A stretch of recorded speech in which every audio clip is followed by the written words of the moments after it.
Morning. আমি মিতা। আমার এই ছোট্ট পরিবারে তোমাদের সবাইকে স্বাগত জানাই। আজ হচ্ছে রবিবার আর এখন বাজে সকাল 6টা মতন। আজকের ব্লগটা আমি এখন থেকে শুরু করছি তোমাদেরকে সাথে নিয়ে। চলো তবে আজকের ব্লগটা দেখতে থাকো, আর ব্লগটা কেমন লাগে নিশ্চয়ই কমেন্ট করে আমাকে জানিও। সকালবেলা তোমাদের তো বললাই আমি ঘুম থেকে উঠেছি 6টার সময়। 6টার একটু আগেই উঠেছিলাম, তারপর একটুখানি বসেছিলাম, তারপরে দেখলাম এই যে আমার এই কাজটা করে নেওয়া যাক। কি করছি বলো তো, আমি না দুদিন আগে এই যে মগটার মধ্যে মানে যে আমরা কলাগুলো খাই পাকা কলা, সেটা ভিজিয়ে রেখেছিলাম। পাকা কলাটা এই জলটার মধ্যে ভিজিয়ে রেখেছিলাম, আর সেটাকেই কিন্তু এখন গাছের গোড়ায় দিয়ে দিলাম। কলার খোসা ভিজিয়ে রাখলে তারপরে গাছের গোড়ায় দিলে না খুব ভালো হয়, সেটাই আমি দিয়ে দিলাম। আর তারপর দেখো এইখানটাতে আমার একটা উচ্ছে গাছ হয়েছিল, এই যে কি সুন্দর হয়েছিল গাছটা, তোমাদের কি বলবো জানো না।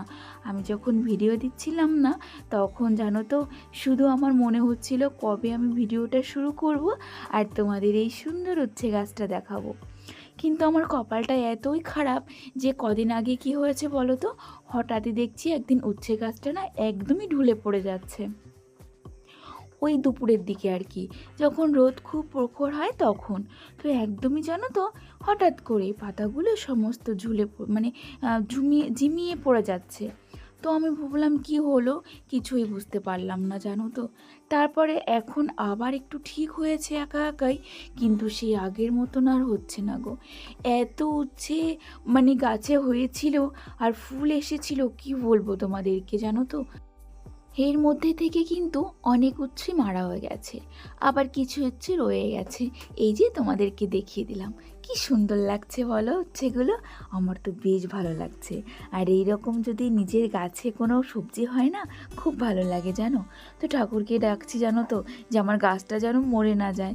এত সুন্দর গাছটা, কি বলবো তোমাদেরকে জানো তো, আমার ভীষণই খারাপ লাগছিল।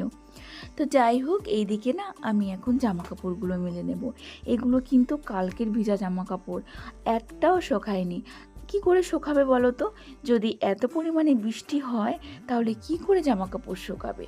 আর এখন এই রকমই হবে জানো, একদিনের জামা কাপড় কোনো দিনই শোকাবে না। দিনে দিনে ওই একদিন কেচে দিতে হবে, তার পরের দিন গিয়ে শুকাবে। তো আজকেও যা আকাশের অবস্থা, আজকেও শুকাবে কি না তার কোনো ঠিক নেই। তো নেড়ে দিলাম, সকালে তো ভালোই।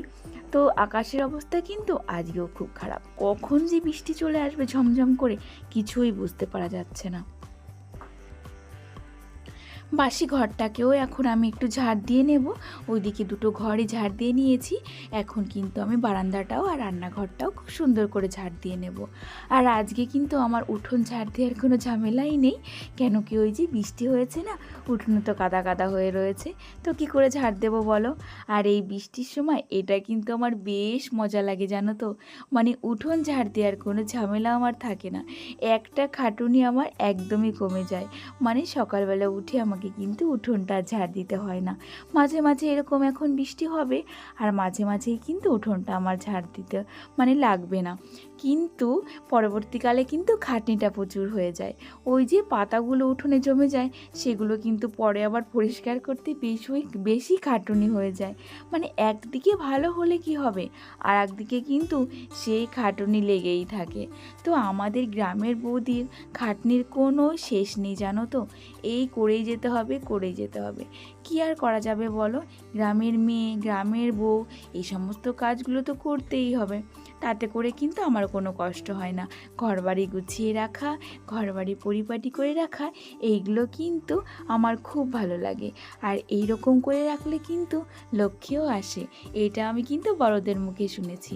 ওই দিক থেকে দেখো জামা কাপড়গুলো কেচে দিয়ে আমি কিন্তু স্নানটাও সেরে এসেছি। আর আজকে কিন্তু জামা কাপড়ের মধ্যে আমার শাড়ি আর বেড কাভার এগুলোই ছিল।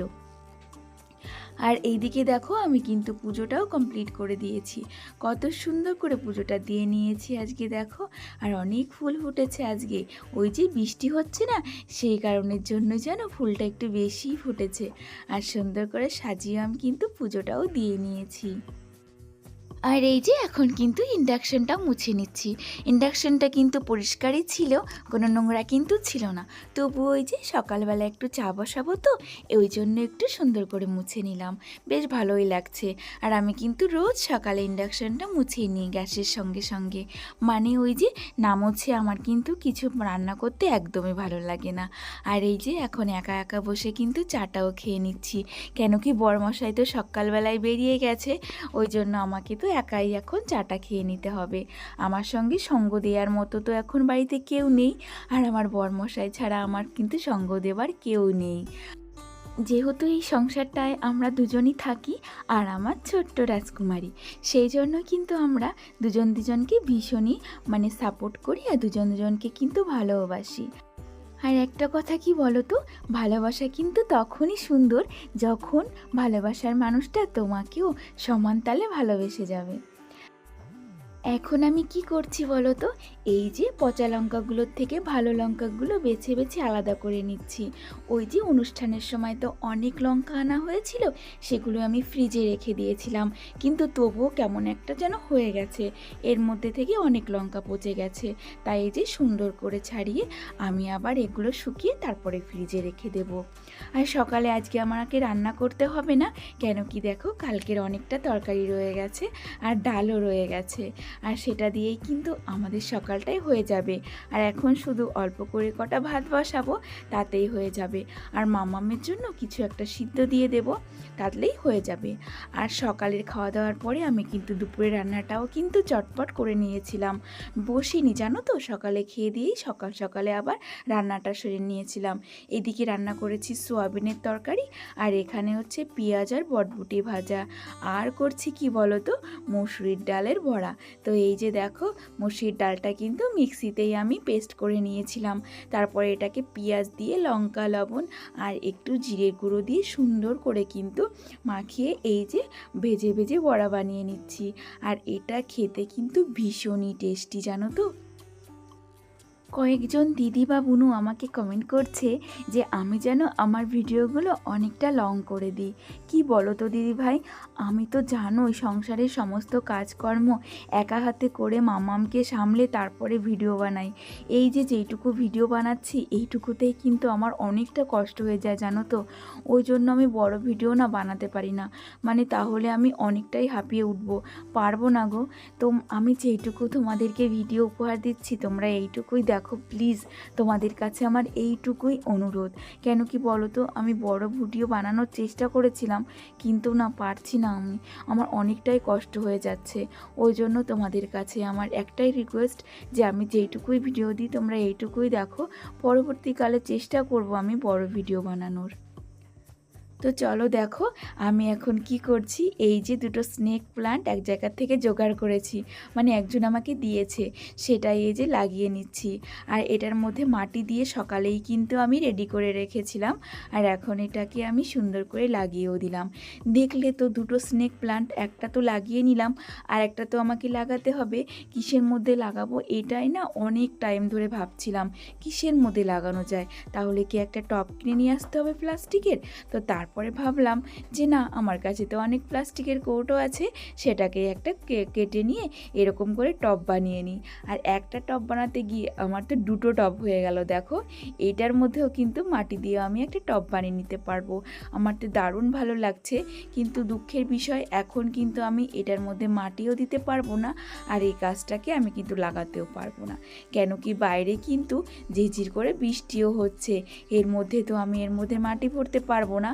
আর এই দেখো বলতে বলতে কিন্তু প্রচুর পরিমাণে বৃষ্টি চলে এসেছে দেখো। আর বৃষ্টিটা যেহেতু বিকাল টাইমে এসেছে, বিকাল টাইমে কিন্তু আমার অতটা কাজ থাকে না, সেই জন্যই কিন্তু আমরা সবাই মিলে এই বৃষ্টিটা উপভোগ করছিলাম। আর এই বৃষ্টির কারণে হাজবেন্ড কিন্তু বেরোতে পারেনি, হাজবেন্ডও বাড়িতে রয়েছে, সেই কারণের জন্যই আর বেশি ভালো লাগছে, আমরা সবাই এক জায়গায় রয়েছি তো তার জন্য। আর এই ভিডিওটাও কিন্তু আমার হাজবেন্ডই আমাকে করে দিয়েছে, ও বলল দেখো তোমাকে একটু ভিডিও বানিয়ে দিই, এটা কিন্তু তুমি দেখিয়ে দিও, খুব সুন্দর লাগবে। আর এরপরে সন্ধ্যাও হয়ে গেছিলো। আর যেহেতু বৃষ্টি হয়েছে সেহেতু দেখো আমার ঘর বারান্দার কি অবস্থা।